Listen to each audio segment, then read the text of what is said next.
Oh, hi! Welcome to Aquatazoo, where we like to nerd out over all things zoo and aquarium related. I'm l.semple, and today I'd like to talk to you a little bit about collaboration when it comes to exhibit design. So, if you've ever been to a zoo or aquarium, you kind of know that there are lots of different types of exhibits, and maybe there's different galleries or sections of a zoo. There's a lot of thought and planning that goes into making those spaces. And after a facility has been open for a little while, there comes a time where you want to make something new, spruce things up, maybe expand, maybe renovate, all that kind of stuff.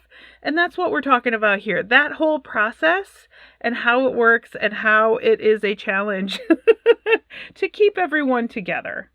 You may think that just because it's an animal exhibit that the animal people would be the ones driving that because they want a new exhibit for their animals, and so they make one that looks like the animal's natural habitat, and we all move on with our lives, right? We design the exhibit, we build it, and then we put the animals in there. Ta-da, it's done. I wish it were that simple, but that is not how it goes. So first of all, when you're dealing with a facility that's already built or has structure and flow to it already, you have to look at the space that you're anticipating using for your new experience, your new show, your new exhibit, your new gallery, your new space, right? You're looking at that area and kind of analyzing how it fits into the bigger picture. So in aquariums, you'll often find the theme to be from the rivers to the sea, because mostly inland, at least in the US, inland, we've got, a whole bunch of ecosystems with rivers and maybe mountains and all this other kind of stuff. The water flows through rivers and streams down to ponds and lakes, and then eventually you end up at the ocean and ocean exhibits. So that's usually how flow works for aquariums. Zoos do it a little bit differently because, it depends on the type of zoo as to how they kind of set that up. But a lot of the times it's based on the land mass that they're trying to replicate here, So it might be the colder areas of the world, the Arctic maybe. Then it might be the African continent. So you've got all kinds of African animals doing their thing. It might be some Asian stuff over there, rainforest, like all this kind of stuff, right? There's a flow to it in some capacity, depending on the institution. And you have to make sure when you're looking at the new space you're trying to utilize that it kind of blends in with that somehow, that you incorporate that flow into it so it doesn't seem completely out of left field. Once you figure that out, you're more than likely in the realm of figuring out kind of a theme for what you're trying to design. So that might be, let's say you've got a whole bunch of zoo exhibits and you've got all these areas represented, but now you're trying to do rainforests. And it might be a particular type of rainforest. It might be Amazon rainforest, but it might just be rainforests in general and various different types of animals that live in that type of environment. So now you have to figure out what animals are we going to bring in here and what do those animals need. Even that part might be a little bit more complicated than you would guess.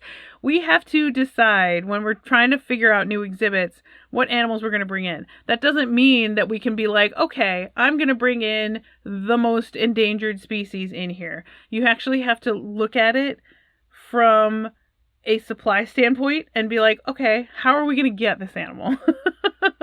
This is a cool animal, of course, but how are we going to get it? And when that one passes away due to old age and awesome care, what are we doing to get the next one? What does that process look like? So we always have to keep in mind how we're going to obtain animals to be able to continue an exhibit's theming and intent the way that we would like. So in the US, it's hard to say, oh, I want koalas in this exhibit, because it's not easy for us to get koalas. They're Australian, and the government of Australia kind of dictates who's got those because they have specialized care, right? So that means that only certain zoos in the US have been kind of cleared to do that and therefore are okay to have koalas. So for me to say, I want koalas in my zoo, and I'm not not one of the zoos that has demonstrated my ability to take care of koalas. Guess what? I'm not getting koalas. So I could build that exhibit ready to go for koalas, but that does not necessarily mean that I'm going to be able to get them. So I have to have either a plan B, or I need to scrap that idea and come up with something else.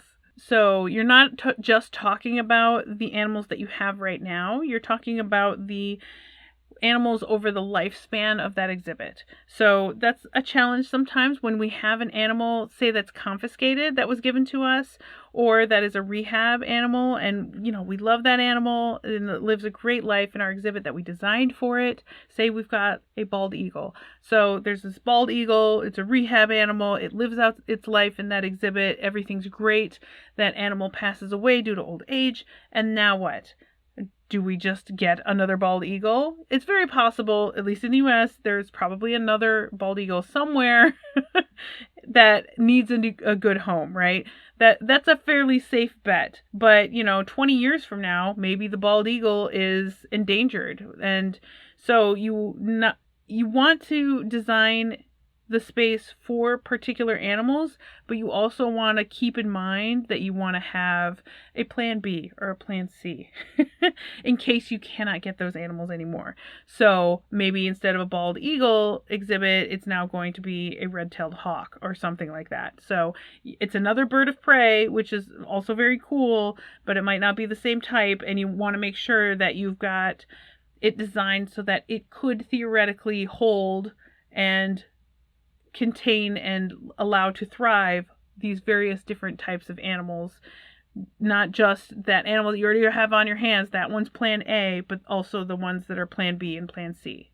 Another big part of deciding which animals are going to be in there are the skill level of your staff. We don't want to bring in animals that we don't know how to take care of. And having been the one fumbling through the animal care, trying to make sure that I know what I'm doing, it's a challenge. You need to have the right type of people that are willing to really put in some work to learn about those animals. And it's intimidating to do that because you're kind of admitting that you don't know what you're doing and that you're basically just going to read as much as you can or talk to as many people as you can to try and figure this out. I think most of us who have worked in zoos and aquariums have kind of fumbled through this at some point. And yes, the institution may have had this animal for quite some time, but, I, as an independent keeper, I don't know how to take care of this animal, so I've got to figure it out in a hurry. I don't want anything to happen to this animal. So a lot of us will ask each other, like, can someone give me, like, the high-level do's and don'ts for this animal? And they'll say, do give this animal this type of enrichment. They really respond well to it because it's part of their natural behaviors. Do not give them this material because they'll ingest it and it's a problem. You'll have to, they'll get impacted and you'll have to do surgery. So we are more than willing to share those types of tips and tricks with each other, whether you work at the same institution or not. But you do need to consider where you're at with your staff's level of expertise. You can send them to another zoo to get more training and exposure to the types of animals that you're trying to bring in. That's an option. You can hire a new keeper who comes with all of that kind of knowledge. Because you're opening a new gallery, more than likely you're going to have some people to work that gallery. So you'll be able to hire a new person whose specialty is that thing, right? So you have to keep in mind when you have new exhibits coming online that you need to have somebody who knows how to take care of them and take care of those animals to make sure that those exhibits look their best and that you're accomplishing the goal that you're aiming for. So once you've gotten to the point where you know the space that you're looking at, the type of exhibit you're trying to open, whether, it's a particular ecosystem or it's just highlighting an adaptation of certain animals or something like that. Maybe you're just, highlighting certain areas of the region around you, a local group, whatever. You've figured out the type of exhibit that it's going to be, and you've kind of figured out the types of animals that you're going to bring in as well. Now you need to make sure that lots of different people are involved, as frustrating as this part can be. And this is where it feels like you're herding cats because everybody's looking at it from different directions, right? So you've got a lot of people at the table at this point. You've got a leader who's in charge of it all. Then you've got somebody from operations who is looking at it from, can we actually do this? How do we maintain it long term, right? So those are the people. They're also like facilities and horticulture and things.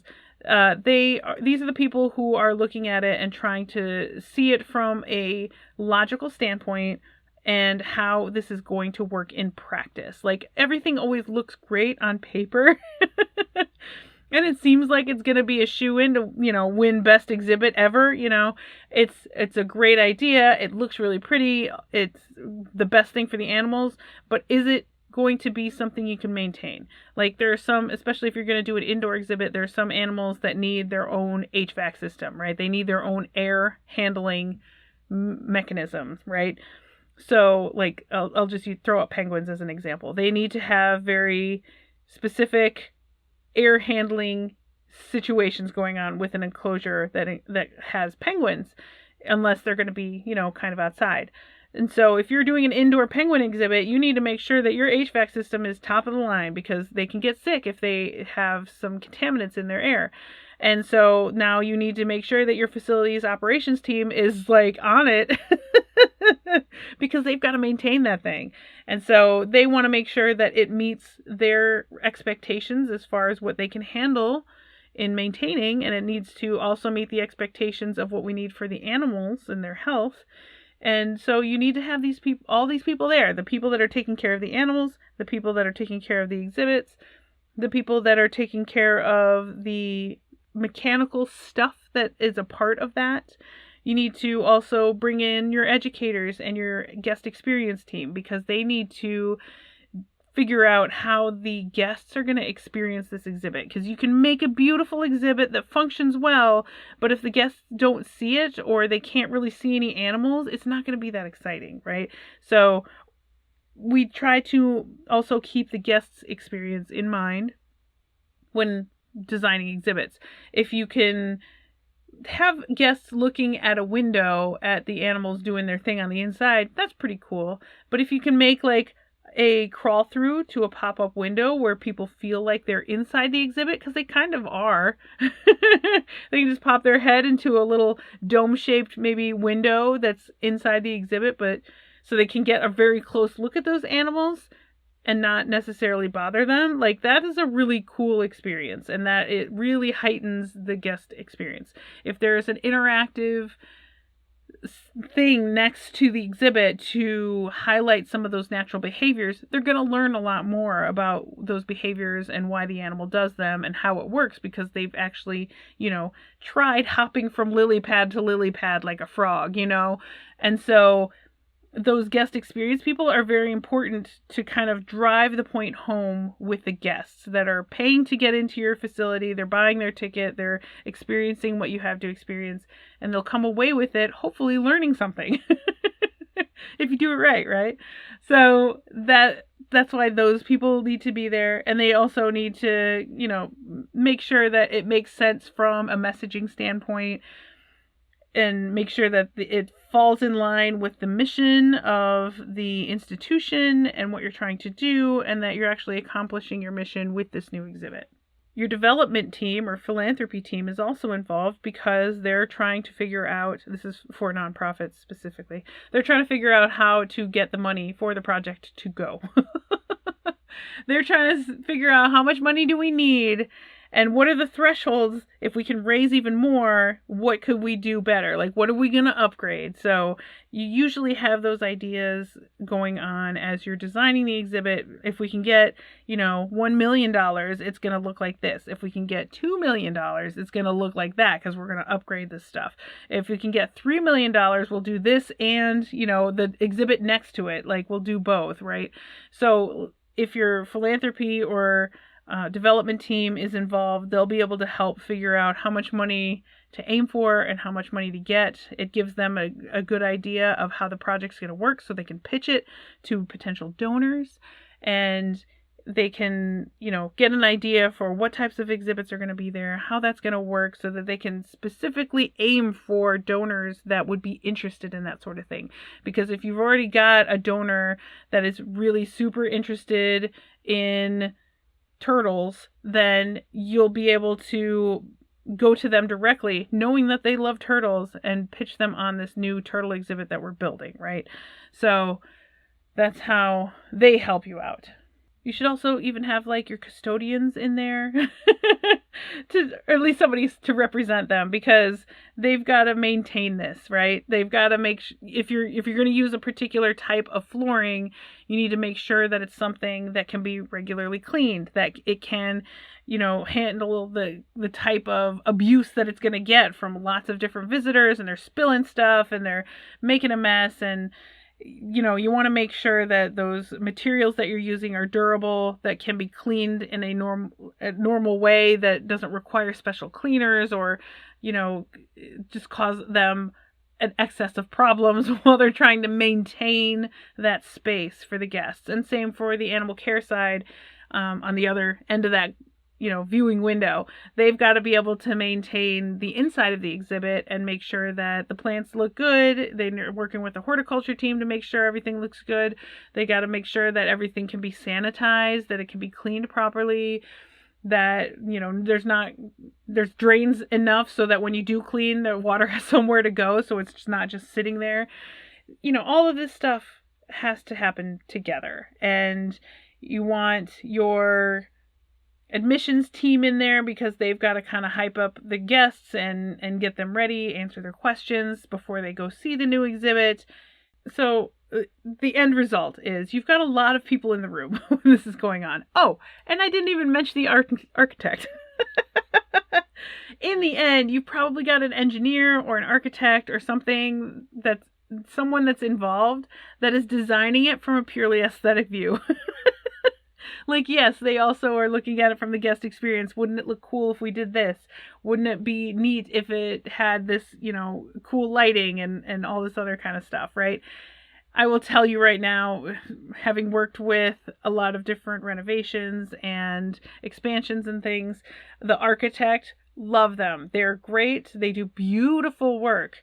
They're not looking at it from my viewpoint, which is long-term maintenance and, the experience of the staff, I guess, on that end. So there's a lot of editing to be done, and I've made many an architect mad, because I'm just like, please don't do this weird thing over here in this corner, because we're not going to be able to get in there to clean it right, I'll give, my viewpoint on it, because they build it, they design it, sign it off to be built. They don't ever have to deal with it again. I'm the one who has to deal with it. So if I can't clean it, if I can't maintain it, if I curse every day the fact that it was built this way, I'm going to try and head that off before we get too far into the design process. And yes, it's going to be some knockdown, drag out fights about it. I mean, fights within reason. Obviously, we're not actually fighting, but like some heated discussion is often what happens. And I've frustrated many an architect because of this. So in the aquarium world, you can't necessarily put two exhibits immediately next to each other that have two different bodies of water within them, right? And expect that they're going to be adequately cleaned without cross-contaminating each other, because the water is right there next to each other. Just splashing from animals, splashing from feedings, splashing from cleaning. It happens. And so we usually don't put exhibits right next to each other that are not part of the same body of water, because there's going to be cross-contamination, and that could make animals sick, multiple animals sick in multiple exhibits. So architects don't usually think about that kind of thing, and I don't expect them to. They're not experts in that. So even though it looks really neat and the flow of it is super cool, and the guest, of course, is going to love it, it's not practical to maintain on the back side of things, and the staff is going to be cursing every day when they come in that, there's water splashing everywhere, and you can't really separate these two, like, that are too close together. You know what I'm saying? So it's a fight. And there's a lot of editing to be done. And it's really hard to make it through these discussions because you've got tons of people in the room. You got like a dozen people in the room, all representing different areas of the business or different viewpoints, and you're trying to come up with an idea that you all agree on. It's very hard. Almost impossible. And so there's going to be a lot of discussion about what's the big picture here? What's the big goal? Why are we doing it this way? What is the point? Is it more important to appeal to the guest, or is it more important to appeal to the animal, basically? What is the priority here? You have a lot of questions being asked, and hopefully you've got a good level-headed leader for that kind of discussion to help you get through it, because it can be hard and people can get really, really heated about what they think is right and wrong in the design. And so they will be very vocal about it. And, you know, we're all trying to remain professional here because we're not trying to hurt each other's feelings, but if there's a design that I don't feel as an animal care professional that I can maintain at all, and that is going to be a detriment to the animals, it's my job to speak up about that because I have to protect those animals. And more than likely, there is a way to compromise. There's a way to redesign it so that it's not so bad, or, you know, there's changes that can be made or things that can be added or taken away to make it better, right? And so we just have to get to a point where we can stand each other and to talk about it as adults and agree on it and just come up with a compromise, come up with a solution that works for everyone, come up with a new piece of technology that we never thought about using. And so that's where you really have to use your negotiating skills and your collaboration skills and your most productive language and reasoning, and not just put your foot down because you think you're right and nobody else can be right. It's just, it's a group effort that is very difficult. It's challenging. It's tiring because, you know, you're trying to also do your regular job on top of doing this kind of stuff. So this is a project like this would take up a lot of mental capacity, and you want to make adequate time for it because you don't want to make mistakes that you're going to regret later. But it's hard to do, and it's really draining. Hopefully you got a good team who works well together that can like shoulder this kind of burden, because it's pretty tough. And so that's what we're talking about here. It is not nearly as easy to design a new gallery or a new section of the zoo or a new exhibit as you might think it would be off the top of your head, because it seems like, at least that I used to think it would be, super fun. Like you just come up with an idea for a new animal and then you design the exhibit for the animal and then you go. But there's so much more to it. One word of advice that I would recommend is that you always include people who are not management. It's really easy to depend on your leaders. You've got them there on purpose for a reason, because they're the ones who have been around long enough, who have enough experience, who have enough knowledge to speak on behalf of their teams, right? But they're also not in the trenches every day dealing with these animals and not, you know, cleaning up after people and their mess, right? You want some of the people that are dealing with the frontline type of problems and get those people involved too, because what the job may have been like when those leaders and managers were doing it, that could have been 10, 15, 20 years ago. So you need somebody who understands what it's like right now. And who can see when you're looking at an exhibit design where the flaws are, because they're the ones who are stepping into that space in their mind and trying to maintain it. So you've got a frontline custodial worker who looks at an area and is like, this is going to be an absolute mess to try to maintain. They you know, realize that the furniture in that area is going to be impossible to keep clean, and that gum's going to get stuck to it and they're going to have a hard time with it, or that the lighting for that area is going to be so dim that it's not safe to walk in from the guest perspective, like because we have other areas like that we already struggle with, so let's not make two of those areas. You've got animal care people who are like, okay, this is not going to work because that animal is going to be, you know, regulated to this area over here and isn't even going to use that area over there because it's not designed for them. That's not what they do naturally, right?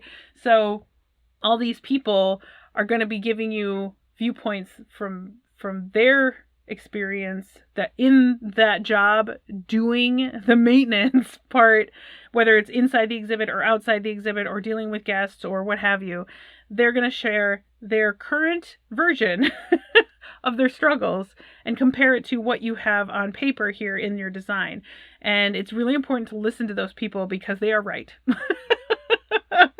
They are right. As much as I want to speak on behalf of the leaders, because I consider myself one of them and I want to represent my team well and everything, I'm not doing it all day, every day like they are. And so I can visualize, for the most part, some of the problems that are going to happen, but the people who are working that job every single day and have to deal with that space are going to have a better idea of what they're going to face when dealing with it.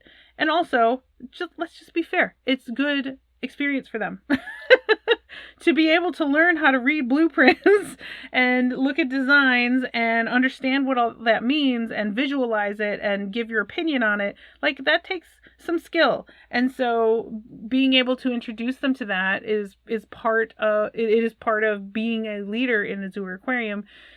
You're going to come across that at some point. So the more experience that you have with that sort of thing, the better. So do your staff a favor by incorporating them into the design process. So not necessarily like gather them all in the room while you're trying to hash out what's going on, but maybe say part of the way through some of these meetings, show them like, here's where we're at. Like, this is what we've got so far. Please take a look. Let me know what you think. They may bring some ideas to your mind that you've never considered, that you had overlooked. You've been staring at this for who knows how long, and now you're kind of blind to some of the parts of it. They're looking at it with fresh eyes. They might have some really insightful stuff to say about it. And please listen to them. You don't necessarily have to change the plan based on what they say, but at least hear what they have to say and really consider whether it's worth a change of plans. It's much easier to change those plans before they get into the building section of the work and have to do change orders and stuff is really expensive and really hard to do. So catching those design changes well ahead of time is better and cheaper. It frustrates the architect more, but it's stuff that has to be done for the health of the exhibit in the long run. Even though it doesn't seem like it, you will eventually get to the point where you kind of agree. You have a design that everybody's more or less happy with. You're never going to make everyone happy. That is always the case. But if you can get everybody on board and kind of excited about it, the things that they were upset about kind of fall away. And so hopefully you can get to the point where you kind of have an idea, you agree, and you start to implement it. Now, doing the construction part usually involves another group that is typically not the zoo or aquarium staff. It's typically a construction company because they're better at building things than a lot of us are. I know animals. I don't know how to run, the cement mixer. So, yeah, there's more people involved, which is, again, why you need to have those facilities and operations people involved, because they need to dictate and understand the plan and be a part of that design so that they can make sure that it happens appropriately, so that everything is made from the right materials that are animal safe or people safe, or, that everything is laid out according to the plan appropriately, like it's supposed to, because that's what we agreed on. And then they just start to build what you're going to call your next exhibit, which is really exciting. And it's also, it goes by in a blink, and yet it takes forever. It's like a weird time warp that happens in your brain. It goes by so slow, but at the same time, you blink and it's over, and you have fond memories of how that went because you got to check in on it as it was being built. And it's always exciting to see the ideas that you had on paper come to life.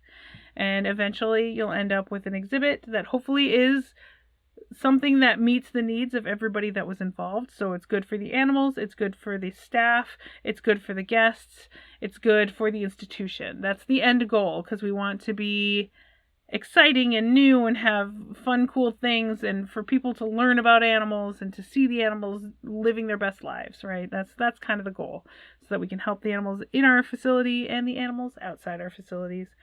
and that's what we're aiming for.